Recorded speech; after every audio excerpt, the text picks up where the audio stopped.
Media pembelajaran audiovisual mengenai koagulasi koloid oleh Evi Anggraini, Offering A 2010. Apakah kalian pernah melihat delta sungai? Delta sungai merupakan daratan seperti pulau kecil yang biasanya terbentuk pada pertemuan air sungai dan air laut.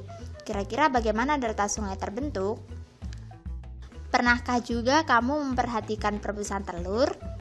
Apa yang menyebabkan telur yang direbus dapat menggumpal?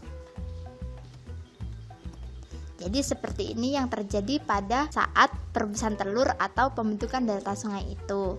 Perhatikan, ini merupakan sebuah bejana yang berisi koloid.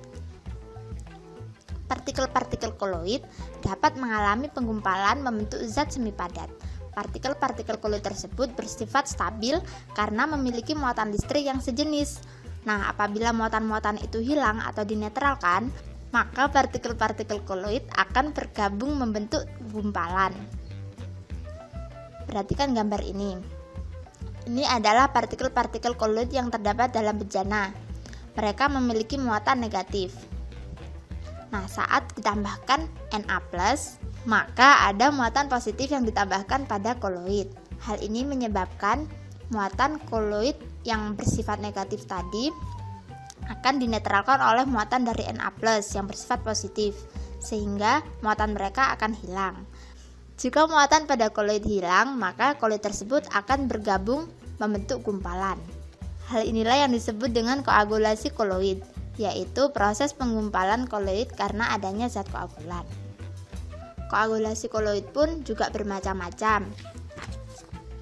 Ada yang terbentuk karena adanya pencampuran koloid dan koloid yang berbeda muatan, atau pencampuran koloid dan zat elektrolit yang muatannya berbeda dengan koloid tersebut, dan karena adanya pemanasan koloid.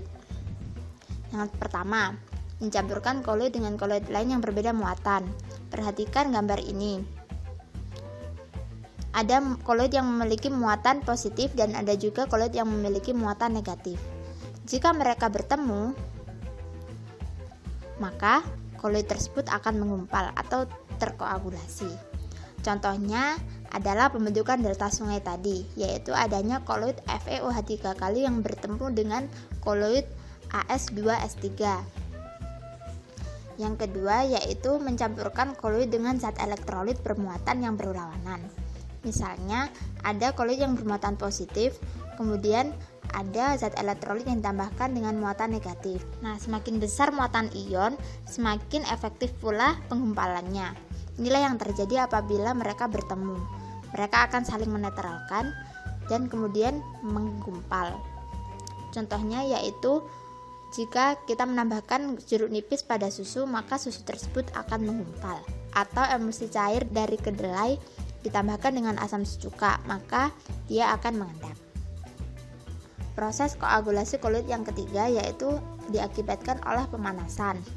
Ini contohnya seperti pada perebusan telur. Nah, jika ada koloid yang dipanaskan, maka tumbukan antara koloid dan air akan semakin banyak, sehingga muatannya juga akan terabsorpsi oleh air. Jadi mereka mengumpal dan membentuk gumpalan. Telur tersebut terkoagulasi.